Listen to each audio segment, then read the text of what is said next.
Hi, this is Beebee. I'm here with my dog Ruby. We're playing Hustle Cat.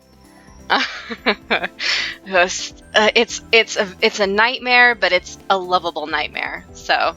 Landry is telling us all about the cat cafe that we stumbled into. Just our luck. We're looking for a job, and they're hiring. Wow! So Landry says the food is really good too. Our chef is amazing. Oh, what did I do? Okay, there we go. I recommend the key lime pie personally. That all sounds really great. I bet you're really happy working here, we say. Which is like such a suck up answer. Landry says, well, it's a lot of work, but I like to think it's all worth it. We say, actually, I saw you guys are hiring right now. He's like, oh, that's the anime poses are another thing. We're gonna note it, and then we're gonna go. His surprise freezes him for a split second. His broad smile immediately creeps back, but it's enough to pique my curiosity. We are. Did my explanation sell you that quickly? He says. Do we want to do it? Nah, let's be oblique, let's be coy. Well, I'm really good with cats, we say. I've got a lot of practice with them since my cat's such a handful. I bet I could do a good job helping out. Landry says, well, that's a good start at least. There's more to this job than just playing with the cats, though. Of course. I just mean, liking cats is definitely gonna help, right? We say. He says, it definitely is a job requirement. Okay, I'll get the owner and you can talk to him about it. Why don't you have a seat? Well, I go see if he's available. I can't read this professional chat. I don't know. Landry leads me to a seat on the plush couch that spans the length of the wall. I oblige, careful not to look too casual. I'm here on business after all. Do you like coffee? Would you like some? It's a coffee shop. I mean, if we said no, that'd be very sus. We say, that would be great, thank you. Light and extra sweet, please. It's a coffee shop! Anyway, he disappears through an open archway around the corner. A Siamese cat timidly peers at him as he goes, then at me with a wide-eyed, worried look. Oh no. That cat is like the personification of anxiety, yes. I give it an awkward smile and nod before I realize I'm treating a cat like a stranger in an elevator. Landry reappears a moment later. I'm fat, and so when I'm in an elevator, I always pancake against the wall. I imagine that probably looks worse than if I just chilled, but I can't help it. Anyway, that was unrelated. Well, not unrelated, but tangential. Landry reappears a moment later, carefully balancing a black and white saucer, which in turn balances a stout white ceramic mug. The tiny creamer almost disappears in his large hands. And you know what they say about large hands. He gingerly places them in front of me, careful not to spill anything from either. I put a little milk and sugar in there for you, but I brought some more if you don't like it. Oh no, it looks perfect, thank you. All coffee, I think I've mentioned this before, all coffee tastes fucking disgusting. It tastes like coffee to me. If you put a ton of sugar and flavorings in it, it just tastes like nasty coffee and then a bunch of dissonant other flavors. So if I'm gonna drink it, I may as well drink it black. It all tastes the same to me. So that's my personal take on coffee. You're welcome. Oh no, it looks perfect. We say thank you. He says, I'm glad to hear it. I think we drink our coffee the same way then, because I made it the way I like it. Soulmates. We say you have excellent taste. I take a careful sip of the coffee as I watch Landry take his long strides into the back of the cafe. He really covers a lot of ground. He's not even moving that quickly. He's a Sasquatch. I could use a little more milk, though. I guess I'm not good at being an adult yet. I don't like that it still tastes like coffee. I pour what should be a little splash of extra milk, but half the creamer's worth spills in. It almost overflows. I dive forward and gulp a mouthful from the side before I dare to lift the mug and drink like a civilized person. That cat's looking at me like it's offended by what I just did. What? Like a cat knows anything about coffee? Landry's gone long enough for me to finally finish the mug, just long enough for me to wonder where everybody else is. The Siamese cat's still staring at me. I'm just gonna ignore it and focus on my drink. I like cats. I think I've said this before too. I like cats. They're very cute. I would have one if one came to me. So there's been a couple times I've rescued stray cats that I've run into and made sure that they got like put at least in a shelter for a while. But and I would keep one, but I'm not going to go looking for a cat. And my issue is it's really hard to read their facial expressions and body language, and I'm bad enough with that as it is. And so I worry that I would be too rough or boisterous or whatever with a cat and hurt its feelings and make it mad at me. So that's my issue with cats. Finally, Landry emerges from the back of the cafe, but he's not alone. He's with this fucking... Look at this dude. He's my least favorite, but what I appreciate, and you'll see, is that the narrator also doesn't like him, at least to start with, and so I feel justified by fucking hating his Hot Topic looking ass.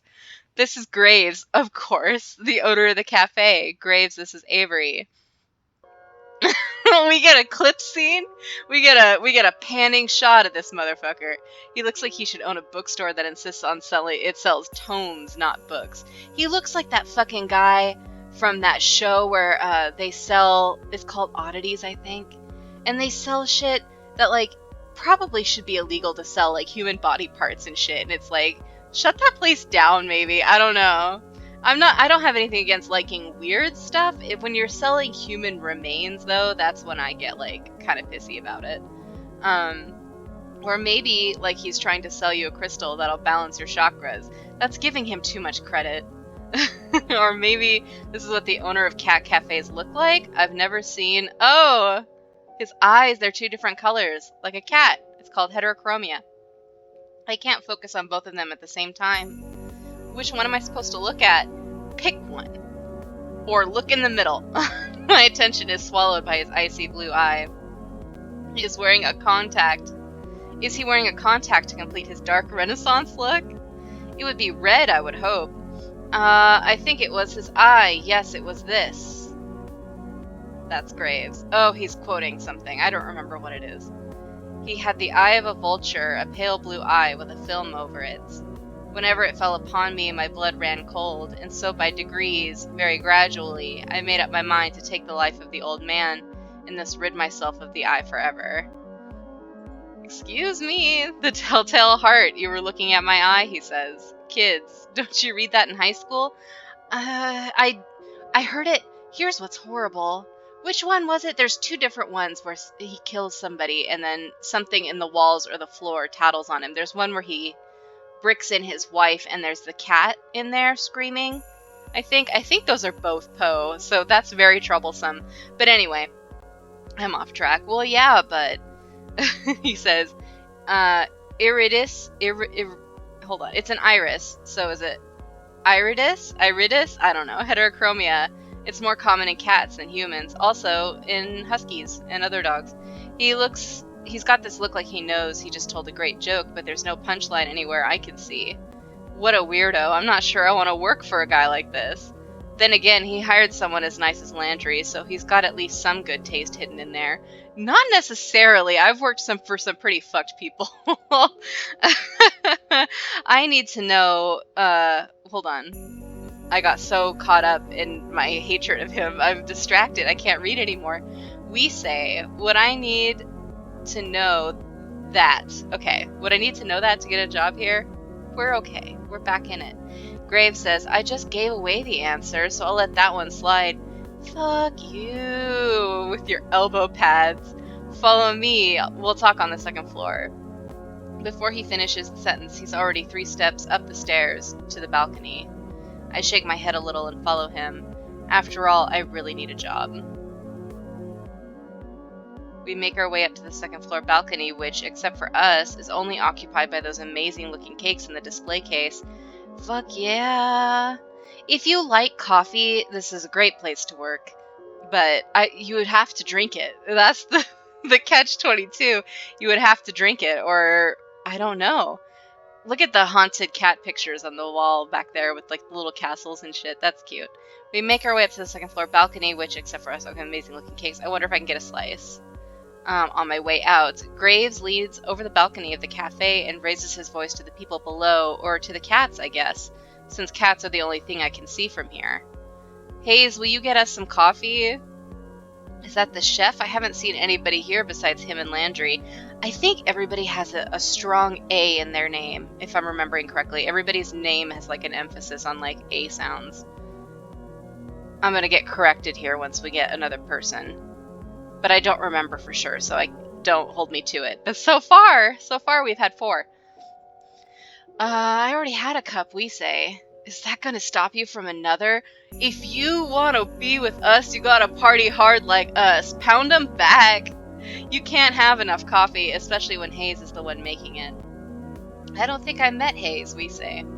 You may have, you might not know yet. True? Graves folds himself into the slender chair at a corner table.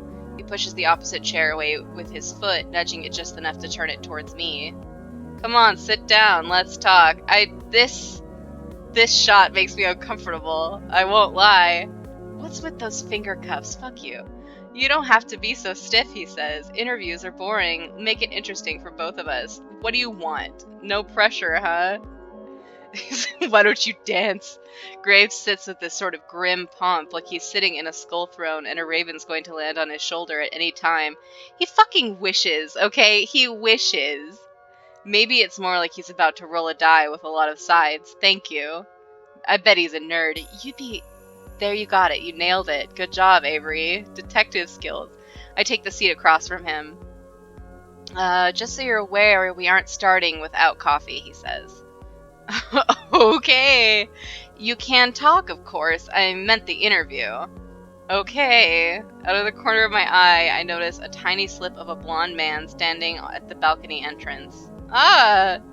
I jump a little. When did he get here? I didn't hear anybody come up the stairs at all. Is this guy a ghost? Graves looks like the type to hire ghosts. He looks terrified by my shout. I think I scared him more than he scared me. Gingerly, he sets 2 mugs in front of Graves. Thank you, Hayes, but you should give Avery the other mug. He sounds like he's reminding a child to say thank you. Of course! Hayes glances up at me. Our eyes meet for a millisecond before he suddenly finds something very important to focus on downstairs. He pushes the cup towards me without looking back up. Thank you. See, he's not my type at all initially, but he is a very darling character. I hope you come to like him also, so you know what? He can stay. Thank you, we say. Graves' ring clacks against the porcelain of the cup as he takes a drink. Perfect as always. I don't know what I did without your coffee. It's nothing special, really, he says. He talks like it's the first time he's spoken today, quiet and a little hoarse. If that's all, I'll go back to the cats, he says. That's fine. Hayes slips back down the stairs just as quietly as he arrived. That kid would make a great ninja. I look down at the coffee and I see a sleepy cat face staring back up at me from the phone. That's so cute! I've only ever seen latte art on the internet before. Did Hayes really do this? I take a sip. It's not bad if you like coffee, I guess, but it could really use some sugar. There are packets on the table, but I can't bring myself to ruin the foam cat. Now we can get this going. Let's interview, says Graves. I'll even start you off easy. What's your favorite breed of cat? I like Sphinx cats personally. They're not an option here, though. I like my cat. Do you know any other languages? How about ciphers? What kind of question? I speak the language of dance, bitch. What marine animal would you say best represents you? Butterflies are not marine animals. I would say penguin, which is not entirely a marine animal either. What genre of music would you use to describe your work ethic? Classically hardworking, children's sing-along, chiptunes, punk, I'm not dead, just resting. Accurate. On a scale of 1 to 10, rate me as an interviewer. 7 to 5. I'll be honest, dude. Draculas or teenage wolves? You want me to say Draculas, don't you? Teenage wolves. I'm just kidding with the last one. Interesting, good. I like interesting people. He leans forward, appraising me with this terrible smirk on his face. He's like the cat who ate the canary. I already hate this dude with flames on the side of my face. But we are at 15 minutes already, so we'll pick up again in the next episode. See you then. Bye.